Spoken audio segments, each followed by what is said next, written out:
మహాదేవుడును మన రక్షకుడైన యేసుక్రీస్తు వారి శ్రేష్టమైన నామంలో ఉదయకాలం అన్నా అనే చక్కని కార్యక్రమాన్ని చూస్తున్న మీ అందరికీ నిండు హృదయంతో వందనాలండి.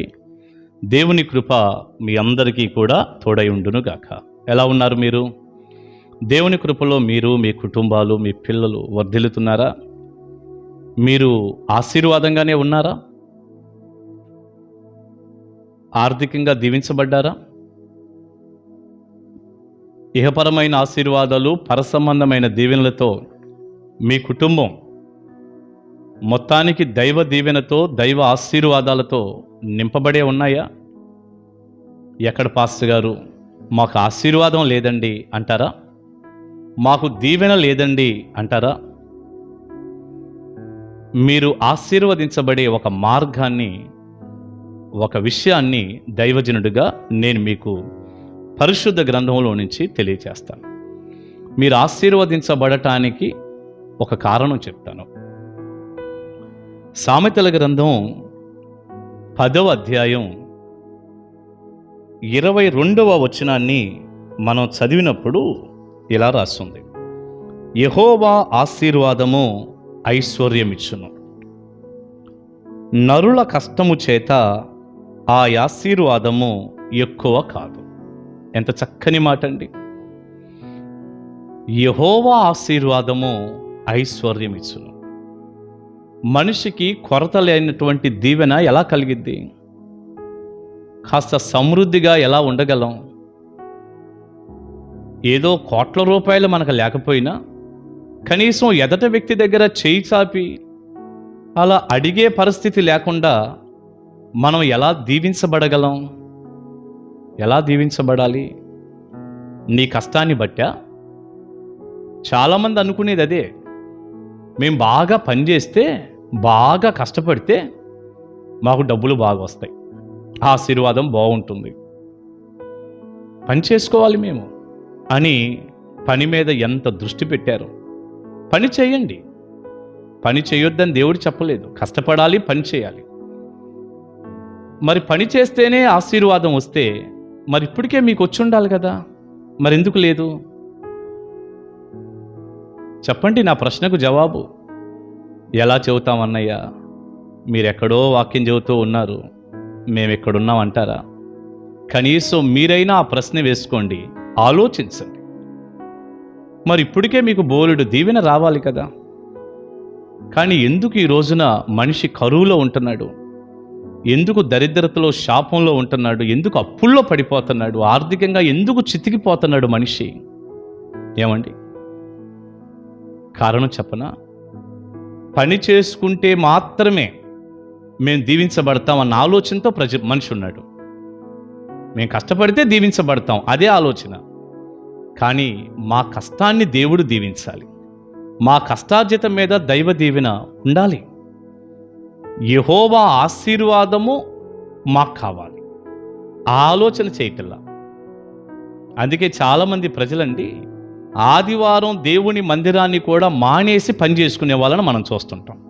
సేవకుడిగా నేనే కాదండి, దేవుని సేవలో మాతో ఉన్నటువంటి, నేను కలుస్తున్నటువంటి సేవకులు ప్రపంచంలో అందరండి, అన్ని స్థలాల్లో దాదాపుగా చాలా స్థలాల్లో జరిగేది ఇదే.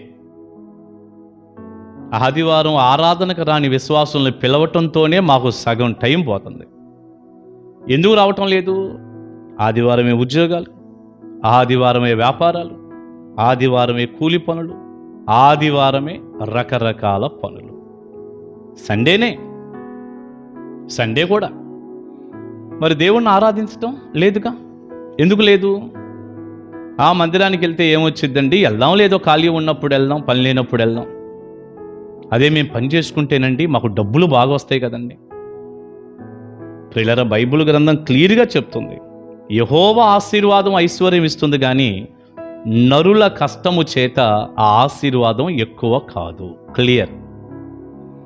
కొంతమంది దైవ సేవకుల్ని నేను కలిసినప్పుడు వాళ్ళ సంఘాలకి వాక్యం చెప్పటానికి వెళ్తుంటానుగా, కొద్దిమంది ప్రజలు వస్తుంటారు.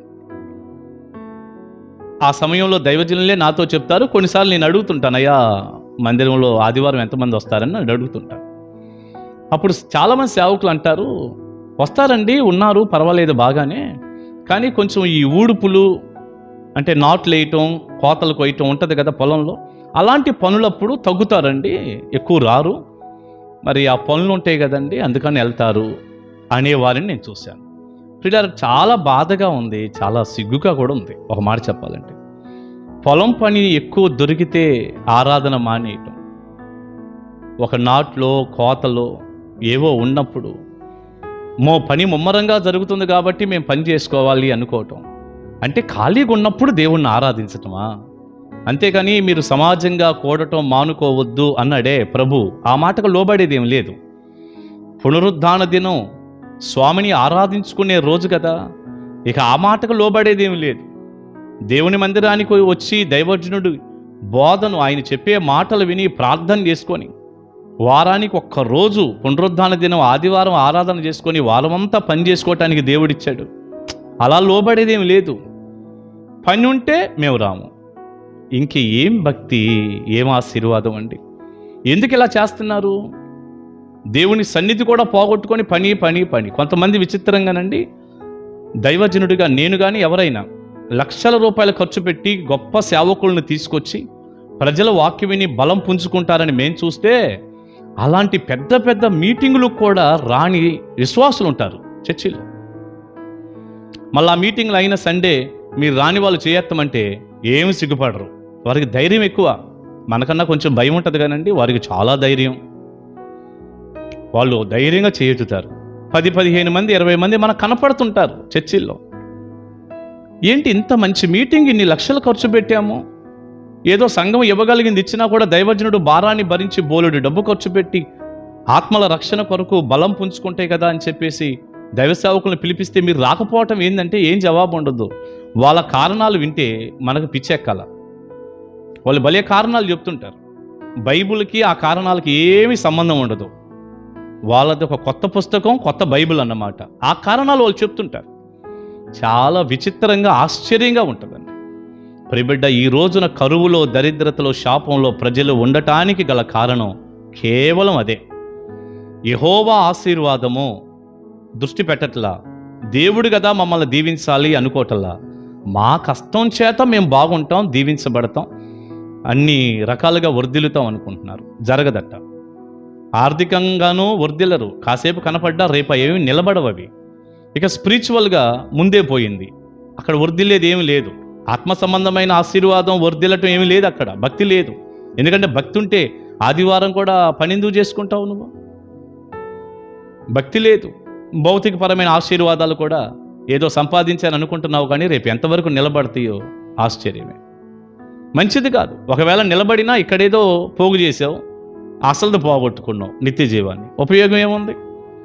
ఒకడు లోకమంతయు సంపాదించి తన ప్రాణం పోగొట్టుకుంటే వాడికి ఏం ప్రయోజనం? ప్రభు అన్నాడు, ఏం ప్రయోజనం? దేవుడే మనల్ని దీవించాలని కోరుకోవాలి. ఇప్పటి నుండైనా ప్రియబిడ్డ దేవుని పాదాల మీద పడు. దేవుని ఆశీర్వాదం కోసం ఎదురు చూడు. నన్ను దేవుడే దీవించాలని కోరుకో.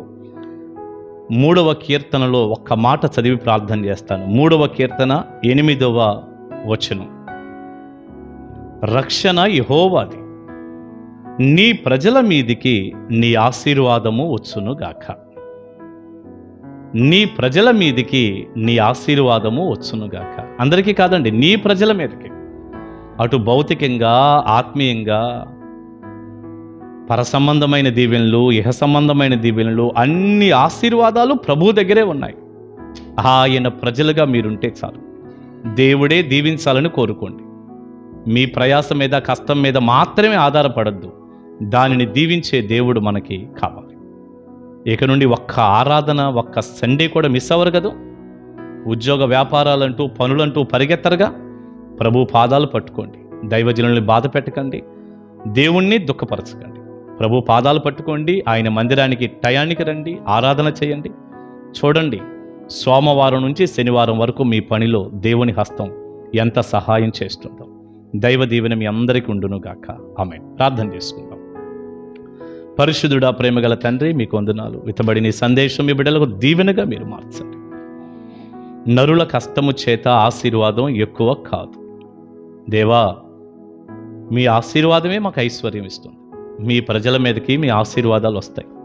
అటు దీవెన, ఆశీర్వాదం, నెమ్మది, క్షేమం, ఇహపర సంబంధమైన దీవెనలు నిండుగా ప్రతి బిడ్డకి ఇవ్వండి. యేసు నామాన ఈ ప్రార్థన మనవులు అడుగుచున్నాను తండ్రి. ఆమేన్, ఆమేన్. God bless you. దేవుని మహాకృప మీ అందరికీ తోడై ఉండును గాక. ఆమేన్. కలుసుకుందాం.